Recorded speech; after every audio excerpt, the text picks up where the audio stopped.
Hello， 咁多位台仔，大家好，歡迎嚟到 Easy， 我係風水啊。咁今日咧想教大家一個咧修辭手法，叫做反問句。嗱，反問句呢個修辭手法咧，我相信 P1、2 已經開始教緊啦。但係我會咁樣形容啊，小朋友啊，其實你哋呢個修辭手法咧，6年你都學錯咗。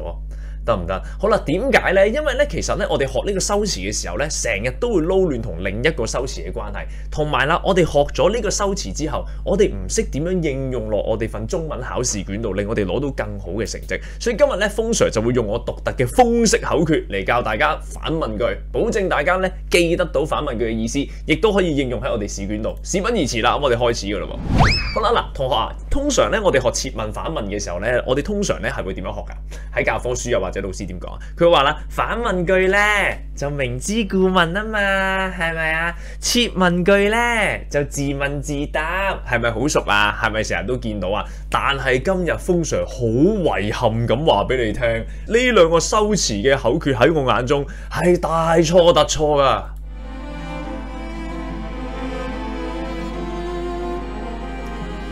係啊，即刻吃手手 ，OK 係咪啊？小朋友個個都係咁啦，係咪？即刻吃晒手手啊！因為點解風 Sir 唔係喎，我小學呢幾年全部都係咁教喎，個個老師都係咁講喎，點解你會錯呢？嗱，同學，我解釋俾你聽點解會錯啊！嗱，因為咧你真係仔細啲去諗下，其實咩叫明知故問啊？明知故問即係話，其實你知道答案㗎啦，但係你依然要去問嗰個問題。你問嘅時候，你已經知道問題嘅答案係乜嘢啊嘛？啱唔啱啊？好啦，同學仔啊，咩叫設問啊？自問自答啊嘛，問完答翻啊嘛。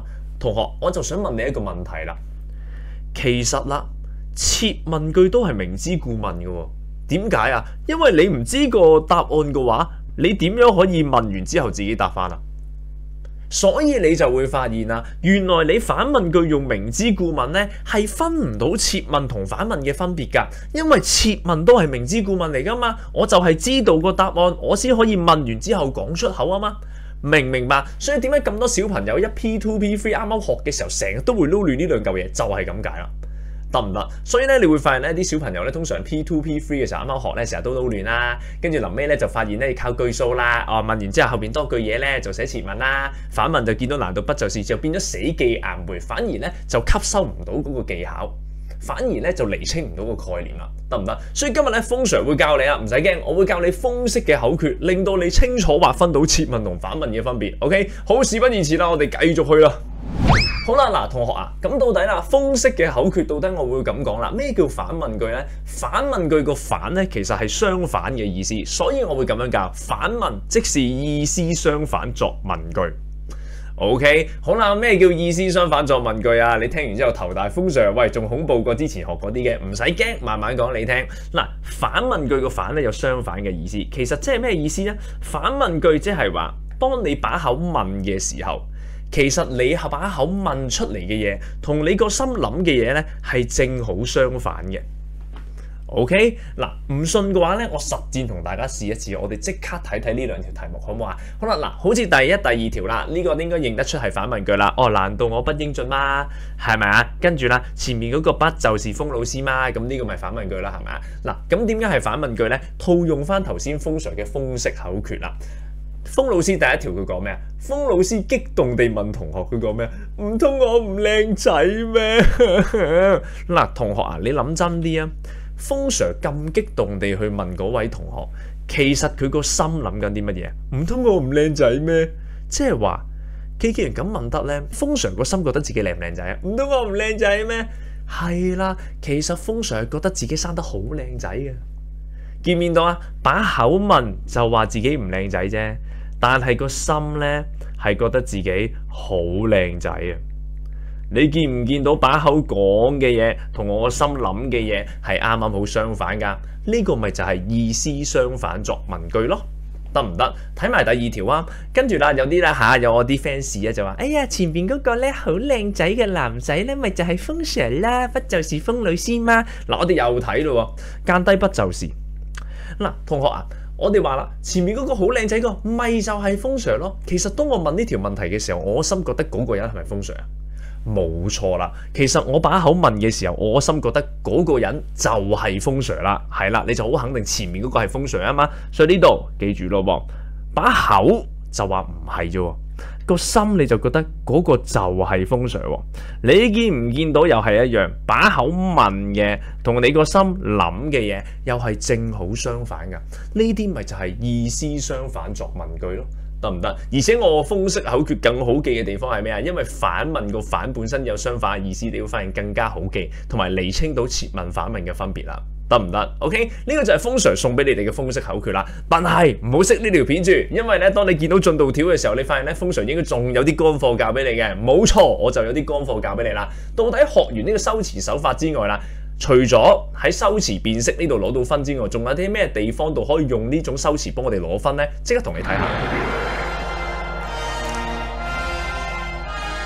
嗱，大多數咧，我哋學修辭嘅時候都係記咗呢個修辭就算㗎啦。咁我哋到底點樣運用喺我哋試卷度攞高啲分呢？嗱，同學啊，先思考一個問題，就係話啦，點解我哋要反問對方先？嗱，好似呢題啫嘛。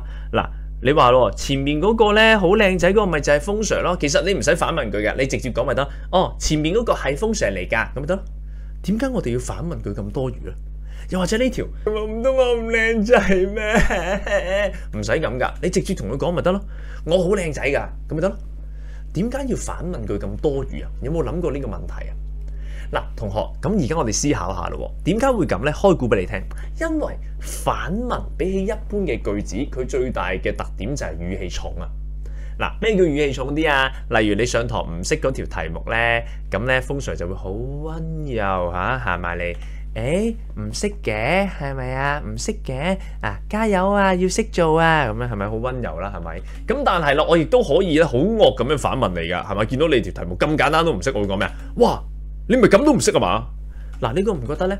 用咗反問句嗰句子嘅語氣會重啲啊，大聲啲㗎。呢個就係反問嘅作用啦。OK， 語氣會重啲，大聲啲。好啦，我哋再諗多一步啊。咁點解我哋講嘢語氣要重啲同埋大聲啲？有咩用啊？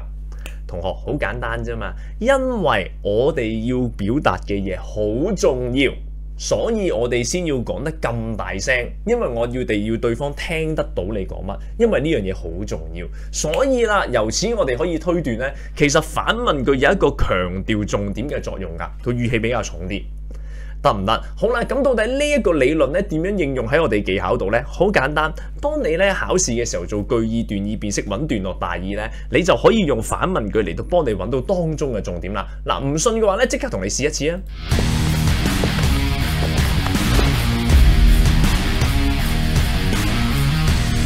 ！OK， 我哋睇睇呢一條啦。阿小峰咧就同我小美講啊，喂，呢條數學題好簡單嘅啫，幾乎只有幼稚園程度嘅啫，連賣橙個阿婆嫁俾隻狗仔旺財都識計啦，唔通你唔識啊？好啦，跟住咧，阿小峰講呢句説話咧，到底主要想表達啲乜嘢咧 ？A、B、C、D 係咪啊？見到呢啲咧，通常都好頭痛啦，係咪？係咪啊？喊晒口咁樣係咪 ？OK 嗱，咁呢度啦，佢係點啊？啊，小峰係咪覺得呢條題目好簡單啊？佢話幼稚園程度喎，係咪？咁你可能會揀 A 啦，係嘛？咦，唔係喎，風 Sir 嗱，佢話阿婆啦，同埋咧，幾乎連隻狗仔都識計喎。喂，咁即係好多人都識計啦，啱唔啱啊？OK，咁到底我哋重點揀邊個啊？喂，好似句句都有講喎。嗱，如果你可以應用翻頭先風 Sir 教嘅技巧，呢條題目係好簡單。OK，嗱，頭先我哋講過啲乜嘢啊？望下最尾呢句，唔通你唔識咩？呢個係反問句嚟噶嘛？係咪啊 ？OK，咁頭先風 Sir 講過啲乜嘢啊？反問句語氣係會比較重噶，所以亦都即係代表佢有強調嘅意思，即係嗰句係好重要噶。所以我哋由此可以知道咧，其實呢句係最重要嘅句子，係我哋嘅重點。明唔明白我講乜嘢？好啦，咁跟住啦，我哋就諗啊，哦，即係小峰最重要嗰句就係話啦，同阿小美講，喂，唔通你唔識計呢條數咩？好啦，同學仔，咁我哋思考翻啦，當時咧小峰其實個心諗緊啲咩？唔通你唔識咩？嗱，用翻風式嘅口訣啦，咩叫做反問句啊？即係意思相反作問句。既然佢把口話唔通你唔識咩？即係小峰個心咧覺得小美識唔識做啊？冇錯啦，佢個心其實係覺得小美係識做噶嘛。你係要識得做呢條題目噶，所以咧呢度成段嘅重點其實係想同阿小美講咩啊？呢條題目你係要識做嘅，你唔准唔識，你一定要識咯，得唔得？所以答案其實反而應該揀邊個啊？冇錯，就係 C for 喵喵啦，得唔得？呢個就係我哋揾段意句意嘅好方法啦。